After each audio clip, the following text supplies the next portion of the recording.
Let's just say the arrow marks the spot. With these new shimmer panels, there's an arrow that tells you which way is up, so it leaves no gaps in all of your luxurious glimmer shimmer wall.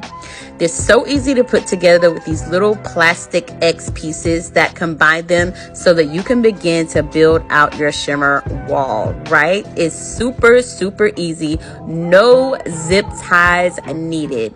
So I built my first square. Now, this is where you're going to need the zip ties. Okay, you're going to need to put it up on your pole.